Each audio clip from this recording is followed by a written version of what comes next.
Los que son nuevos en el canal no lo saben, pero ya había hecho este video en el pasado. Sin embargo, como me gusta el dinero, y aprovechando que actualmente ya tenemos un mejor contexto de lo que sucedió en este arco, pues me dije a mí mismo, ¿por qué no hacerle un remake? Si Rockstar ha exprimido GTA V en 3 generaciones distintas de consolas, no veo por qué yo no pueda exprimir uno que otro video antiguo. Digamos que es capitalismo en estado puro, pero bueno, vamos a lo que nos importa, el incidente de Shibuya. A día de hoy Jujutsu no ha conseguido tener otro arco como este. No es que los arcos posteriores sean malos, es solo que cuando Gege escribió Shibuya lo hizo mientras montaba un maldito caballo de fuego. Creo que esa es la mejor definición que puedo darles por ahora, así que no perdamos más tiempo y hablemos de por qué el incidente de Shibuya es lo mejor de Jujutsu Kaisen. Recuerdo cuando todo el mundo tenía la misma preocupación. Nadie sabía cómo iba a ser Gege para sacarse de encima el personaje más poderoso de su obra. Satoru Gojo estaba demasiado roto y mientras estuviera rondando por allí no había manera de que los antagonistas pudieran representar una verdadera amenaza. Justamente de eso se trata este arco, de mostrarnos lo que sucedería si el hombre que mantenía el equilibrio del mundo desaparecía de la noche a la mañana. Todo lo que se nos había presentado previamente, todas esas peleas en las que Gojo supera a sus adversarios de forma sencilla, todo eso se había hecho de forma intencional para hacer más impactante su desaparición. Para no irnos más lejos, solo recordemos la reacción que tuvieron los hechiceros clandestinos cuando vieron al nuevo poseedor de los 6 ojos del clan Gojo. Toda esa gente que hacía lo que quería antes de su llegada, sintió un profundo miedo hacia ese sujeto y prefirieron ocultarse en las sombras. Geto es el mejor ejemplo de esto. El tipo se la pasaba recolectando maldiciones de la forma más sigilosa posible con tal de evitar un enfrentamiento directo contra Gojo. Ese respeto y ese miedo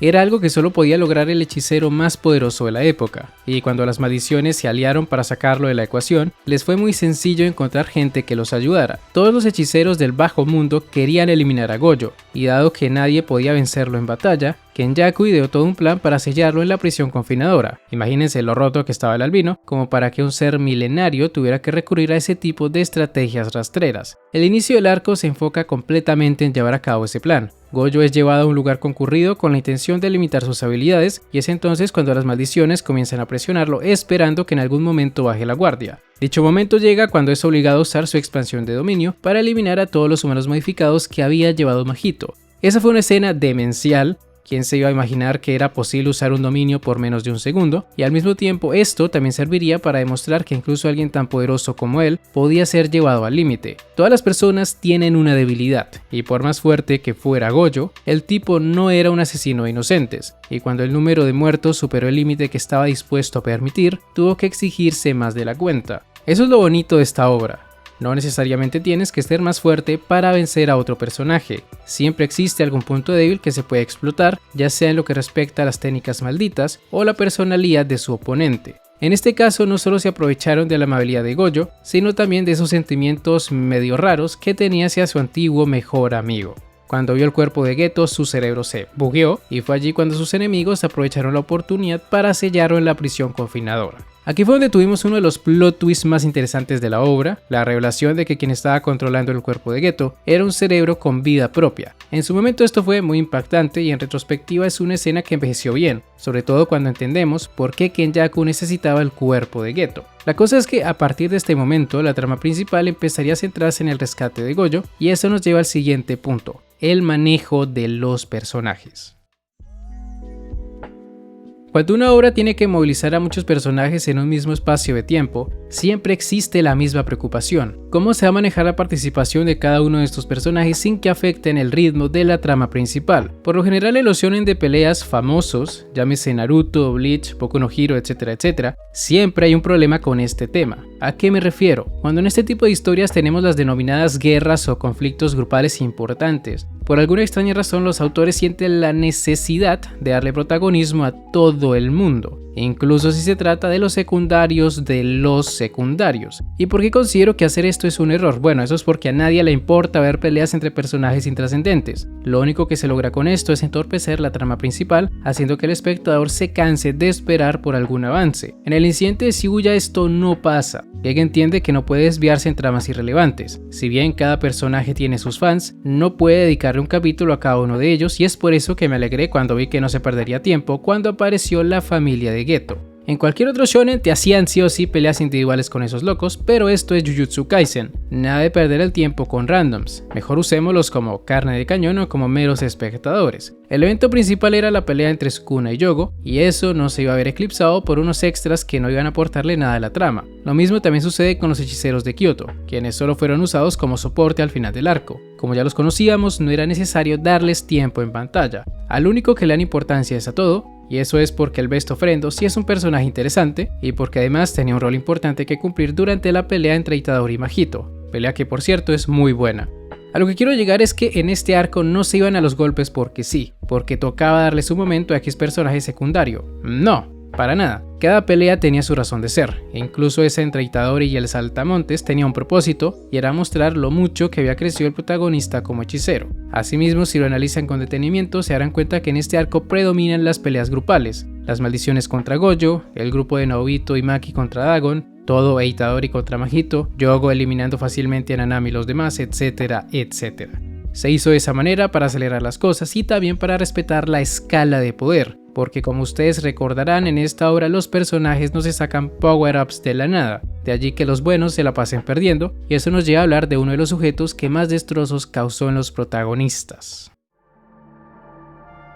En este arco se nos deja en claro que Sukuna es maldad pura, no es una fuente de poder para el protagonista que con el tiempo se convertirá en su mejor amigo, nada de eso. Sukuna tiene muy claro que es el rey y no dejará que nadie le dé órdenes. En los arcos anteriores pudimos conocer un poco esa personalidad tan orgullosa y maliciosa. Burlarse de Itadori mientras Junpei moría frente a sus ojos solo fue la punta del iceberg.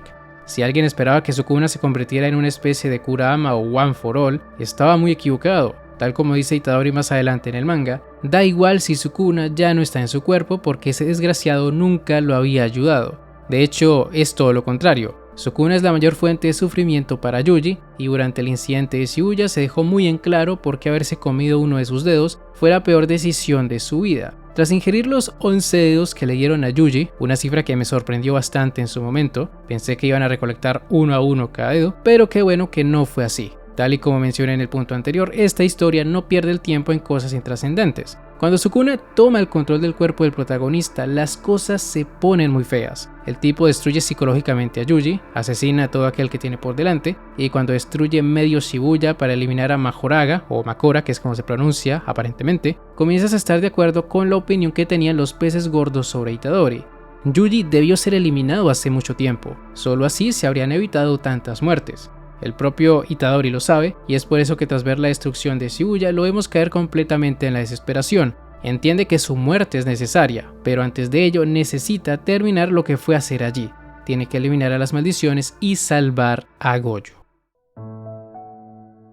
Itadori es un personaje al que la obra viene destruyendo con cada arco nuevo, y si bien es interesante que lo desarrollen a golpes, llega un punto en el que ya no quieres que sufra más. Itadori entró en el mundo de la hechicería porque quería cumplir la última voluntad de su abuelo, salvar a otros. Esas palabras con el tiempo terminan convirtiéndose en una maldición para él. Ser el contenedor de Sukuna es una contradicción de su ideal. ¿Cómo se supone que va a ayudar a otros si él mismo es quien los mata? ¿Cómo puede asegurarse de que los demás tengan muertes dignas si no pudo evitar que miles de personas, tal vez millones, hayan sido asesinadas bajo una lluvia de cortes? Si bien quien hizo todos esos actos terribles fue Sukuna, Itadori se siente culpable de todas formas y cree que su existencia es la causante de todo eso, y por ello piensa que debería morir. Para este punto Itadori se consideraba a sí mismo un asesino. Se dio cuenta de que sus ideales eran una mentira y que sin importar lo que hiciera nunca lograría salvar a nadie. Y si a eso le sumas que más tarde vio de primera mano las muertes de Nanami y Nobara, es entendible que su corazón no pudiera soportar más y terminara perdiendo la voluntad de luchar. Itadori lo perdió todo en Shibuya. Se podría decir que le dieron la desarrollada de su vida, pero no todo fue malo. Cuando se encontraba contra las cuerdas, cuando estaba a punto de rendirse, todo aparecería para levantarle el ánimo. Gracias al discurso de aquel que se autoproclamaba como su hermano mayor, Itadori logra recuperar la compostura. Entiende que ser hechicero significa experimentar este tipo de pérdidas y en lugar de ponerse a llorar, comprende que lo único que puede hacer es concentrarse en exorcizar maldiciones. Tiene que darlo todo para eliminar a Mahito. Aquí es cuando tenemos una de las mejores escenas del arco. Después de vencer a Mahito en un choque de destellos negros, Itadori ve a su adversario como si fuera un lobo hambriento. Por primera vez en su vida, Él era el cazador y no iba a tener ninguna consideración con su enemigo. Si tenía que vivir el resto de su vida eliminando monstruos como Majito, lo haría con gusto, porque esa era su nueva convicción, ser un simple engranaje en ese mundo podrido. Viviría de esa forma hasta que su cuerpo se convirtiera en polvo. Era una convicción bastante extremista, pero considerando todo lo que le había sucedido, esa era la mejor forma de protegerse a sí mismo de su propio dolor. Es una de las mejores partes del arco y es una lástima que al final Kenjaku le haya arruinado su momento de gloria tras absorber a Majito, pero de todas maneras eso no quita que la evolución de Itadori durante este arco haya sido de lo mejor que ha dado la demografía en los últimos años. En los arcos posteriores el personaje sigue evolucionando y gracias a ello actualmente tiene una oportunidad de vencer al sujeto que le ha causado tantas molestias.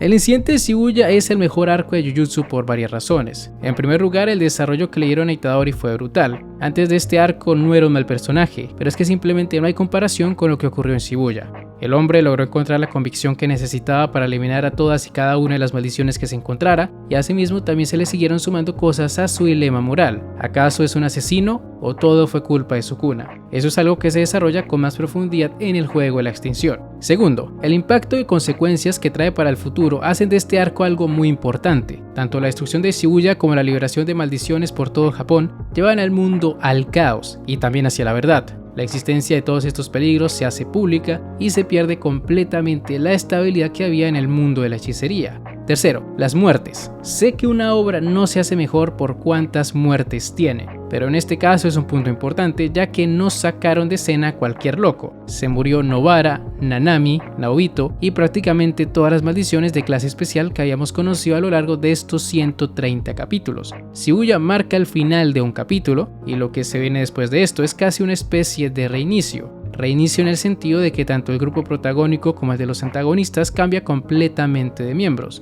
Cuarto, a diferencia del arco posterior, los juegos de la extinción, en Shibuya, como expliqué antes, no pierden el tiempo en peleas de randoms, cosa que desgraciadamente sí sucede con los juegos. De hecho, actualmente estoy esperando a que se termine una pelea de comedia que ya lleva como 4 capítulos. Entonces, en términos de ritmo, Shibuya es mucho mejor que los arcos posteriores y básicamente esos serían todos los puntos de por qué este arco es el mejor. El incidente de Shibuya fue un antes y un después para esta obra. Todo lo que vemos actualmente en el manga tiene relación directa con lo sucedido aquí y además otro punto a favor, ya hablando exclusivamente sobre el anime, es que las peleas importantes han estado increíbles. Lo que fue Itadori contra Choso o Sukuna contra Makora estuvieron muy buenas. Pero en fin, con esto ya llegamos al final de este video. Si quieren que haga más remakes de videos antiguos, escríbanmelo en los comentarios y dicho eso, ahora sí, me despido. Hasta la próxima. El Saikongru.